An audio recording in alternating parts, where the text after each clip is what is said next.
இது தாங்க மிளகாய். பார்த்தீங்கன்னா அவ்வளோ இதுவும் ஈல்டுக்கு வந்துருச்சு. பார்த்தீங்கன்னா பூவில் வச்சுருக்கு. பார்த்தீங்கன்னா காயெல்லாம் நல்லா சூப்பராக ரெடியாக வந்திருக்கு. பார்க்கும்போதே அவ்வளோ அருமையாக இருக்குது. ரொம்ப சந்தோஷமாக இருக்குது.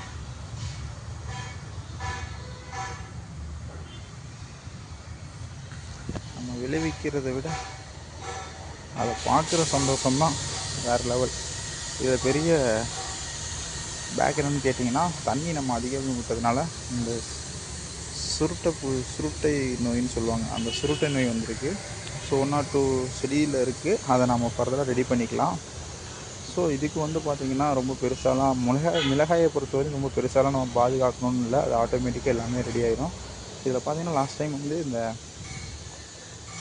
எறும்பு மருந்துன்னு சொல்லுவாங்க. அதை மட்டும்தான் அந்த நம்ம ஏரியா சைட்லாம் பார்த்திங்கன்னா அதை மிளகாய் செடிக்கான மருந்துன்னு சொல்லுவாங்க. ஸோ அது போட்டோன்னாவே ஓரளவுக்கு ரெடி ஆகிடும். இது பார்த்திங்கன்னா பர்ஃபெக்டாக இருக்குது. ஸோ இந்த சுருட்டைப்பூ நோய்ங்கிறது தான் நிறையா இருக்குது. அதை பார்க்கும்போது தெரியும்.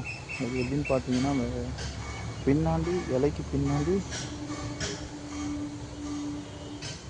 இது பண்ணி பார்த்தாலே தெரியும். இதுதான் இந்த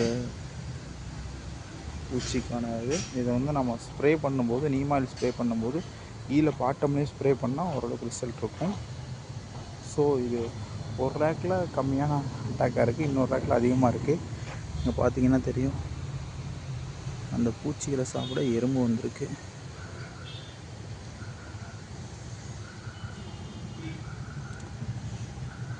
இதில் பார்த்தீங்கன்னா தெரியும், ஃபுல்லாக சின்ன சின்ன பூச்சியாக இருக்குது. இதுதான் இந்த அட்டாக்குக்கான காரணமே.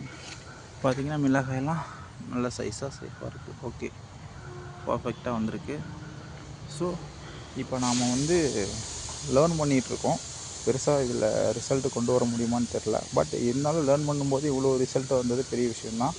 ஸோ அடுத்தடுத்து ஃபர்தராக என்னென்ன நோய்கள் தாக்குது, இதுக்கு என்ன நம்ம பிளான் பண்ணுறோம் அப்படின்னு இந்த அட்மாஸ்பியருக்கு ஏற்ற மாதிரியும் நம்ம செடிகளை வைக்கணுங்கிறதுல ரொம்ப மிகப்பெரிய விழிப்புணர்வோடு இருக்கும். ஸோ இந்த டைம் இதை நம்ம பண்ணி பார்க்குறோம். அடுத்து இந்த டைம் இது ரிசல்ட் இல்லை அப்படின்னா அடுத்து என்ன ப்ராப்ளம்னு நான் அதை அனலைஸ் பண்ணி ரெட்டிஃபை பண்ணுறதுக்கு என்ன பிளானோ அதெல்லாம் பண்ணணும்.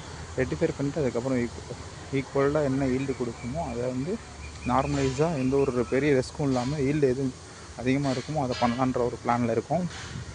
ஸோ இப்போதைக்கு நம்ம அதை லேர்ன் பண்ணுறோம். இது ஃபஸ்ட்டு செட் ஆஃப் இதுங்கிறதுனால நம்ம லேர்னிங் என்னென்ன பண்ணணுமோ அதை மட்டும் தான் பர்ஃபெக்டாக கற்றுக்கிட்டு அடுத்து தரமாக நம்ம செய்வோம். அதுதான் ஒரு ப்ராப்ளம் இல்லை. ஸோ ஸ்டார்ட் பண்ணும்போது எல்லா ஸ்ட்ரகிள்ஸும் இருக்கிறது, அந்த ஸ்ட்ரகிள்ஸை ஃபேஸ் பண்ணி தாண்டி எவ்வளோ பெரிய சக்ஸஸ் வரோங்கிறத விஷயம். ஸோ அதை நம்ம இதுலேருந்து கற்றுக்கலாம். பார்த்தாவே அழகாக இருக்கும்.